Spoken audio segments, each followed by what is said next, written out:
โอเคอวลกันชิงอะไรซิมลามาเชี่ยวชงลองจานกันไหนมินิส้มทุ่มอวลชิงดูที่การนั่นจะอะไรการนั่นดาเทียติจอนSE 5W ตาดีมาขันจอกเปียกไหลจะสิก็ Toyota Highlander 2010 Limited สีอวลเฮ 5W ตาดีแมงกุลก็มีจอกจุดนี้เนาะฟิลเตอร์ก็แมงกุลก็มีจอกอวลให้ต่ำเดือดตาหาเรามาดูงันและดูฟ้าให้ซะที่เจนได้รักกันก็เป็นพงลายมินิส้มทุ่มชุงอ่ะมันเป็นเข่นลายโอเคดาเข่นในที่ดาเข่นลายจุดนี้เนาะ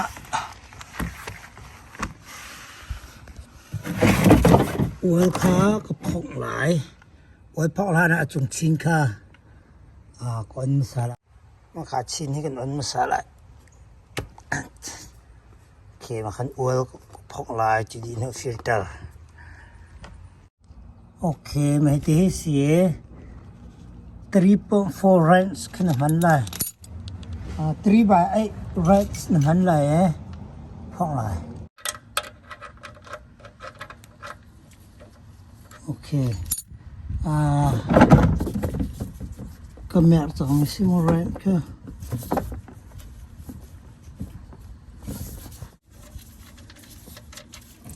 ข้าอวลข้าชอบจังคนหาริหลายจุดนี้โนฟิลเตอร์ดูแค่บนท้องเร็วมากดีขึ้นฟิลเตอร์พองลาย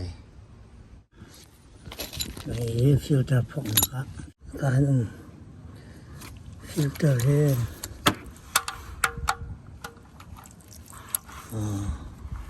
อันที่ก็ไม่เอาละโอเคฟิลเตอร์เองไหล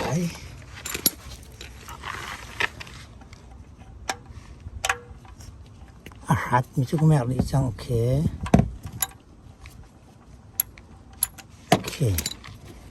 ข้าวมีชุกแม่เลยจัง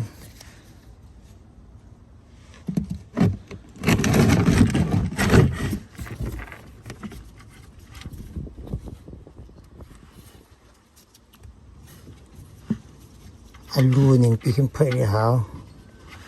อเคไม่ฟิลเตอร์พองหลักสิฟิลเตอร์ให้มันพองหลายฟิลเตอร์พองหลัก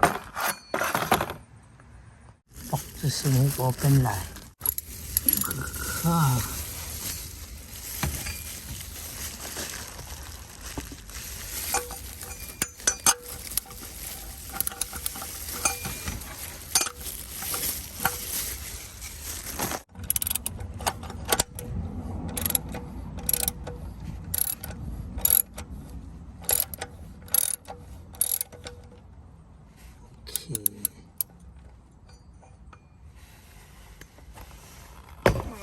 see.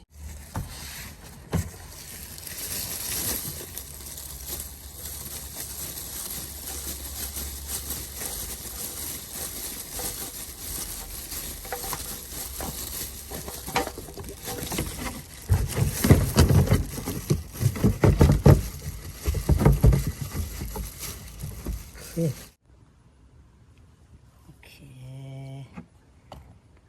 A filter to see.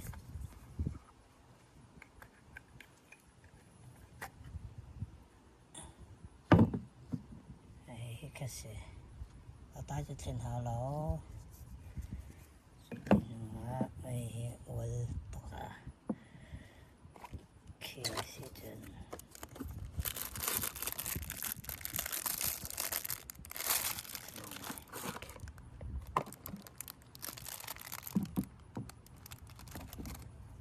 đẹp phải hả đẹp phải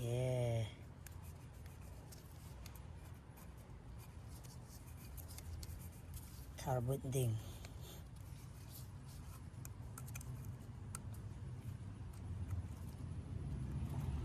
siang wik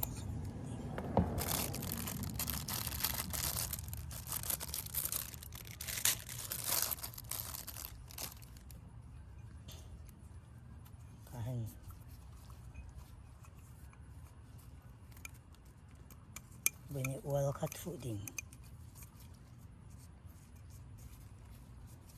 khenเขาไปปีมันจะเสียการอวยให้กันถูหลายจนมาให้เจอพองเขาเล่มแล้วดูจนมาขายพองเนี้ยมาว่าเสียเด็ดดิ่งว่าสุดท้ายจะตีจนโอเคทิ้งจนให้ทาร์ก็ขุดไหลเส้นทันไหล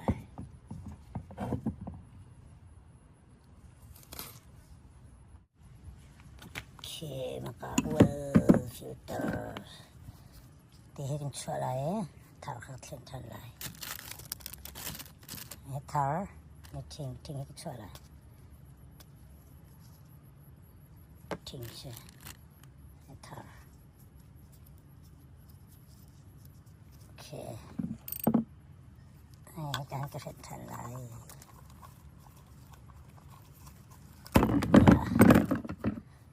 tengah secap kok sih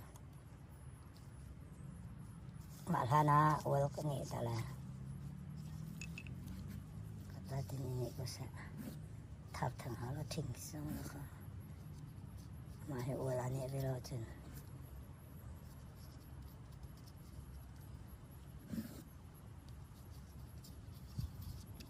okay oil ka chin ko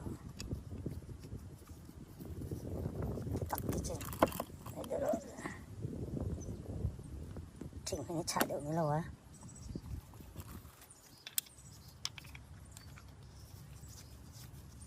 mà mà uống chén cả quấy à he uống các thủ lại chỉ đã có chén he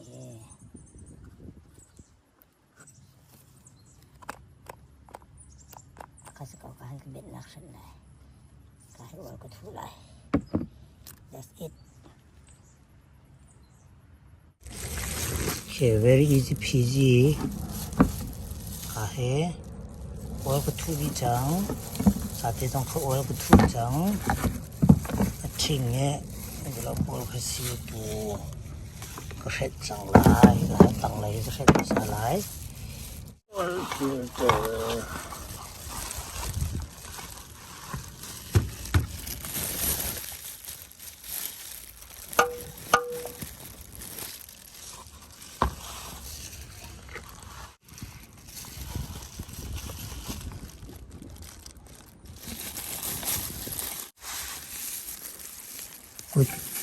good in setting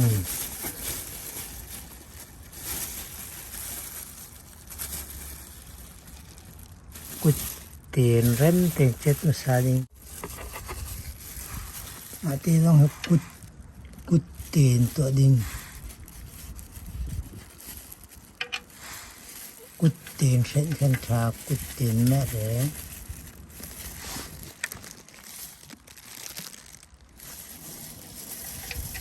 cái tin aram trong tình huống đó chết tin ok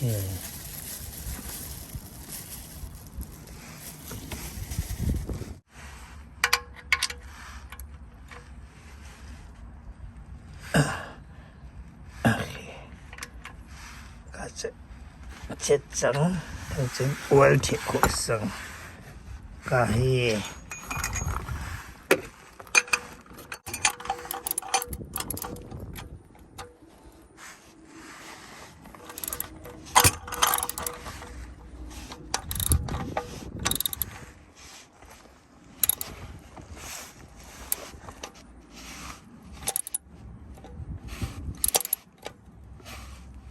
lên hết cái điện lỗ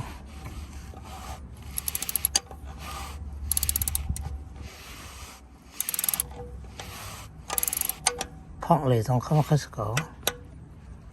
ok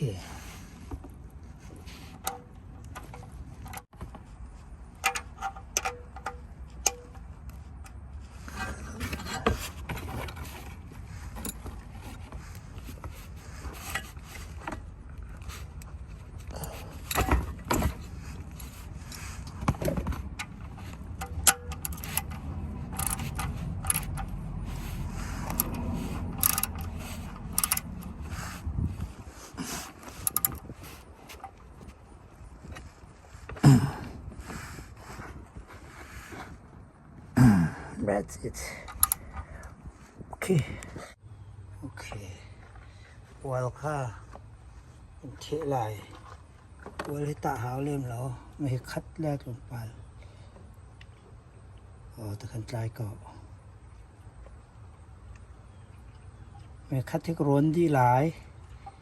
จูดีหัวกระเทชับเตละตาหาวแล้วปุ่งมันเสียกันตัวแล้วมั่งไม่เสีย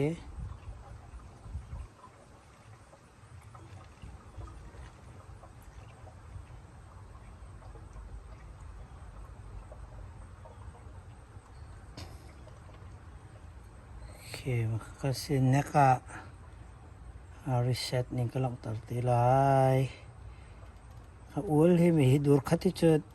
เตะเชือกรอนดีหาวมาดีหัวในจันดัชชับดิ้งที่มีขึ้นจ้ามันก็เสร็จแล้วตำเนื้อจะอ้วนเหToyota Highlander 2010 limited ใช่ไหมฮะ 3.5 จะ5W30 แมงทองกุลมาคัดดูรงงานมีตัวคัดแล้วมีฟ้ามีเหตุฟ้ามีกระโดดริแล้วงานมีมันไหลในคัดนี่หัวฟ้ามีก็เทปเท่าไร just go see you soon thank youเนี่ยว่าสรุปเสียงกันกันอะไรมั้งโอเค that's it เดี๋ยวโอเควัวก็ตำต้มไทยด้วยจนหิบผม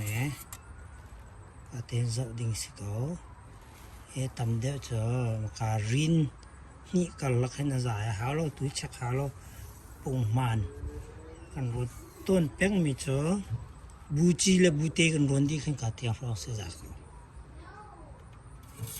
ที่เห็น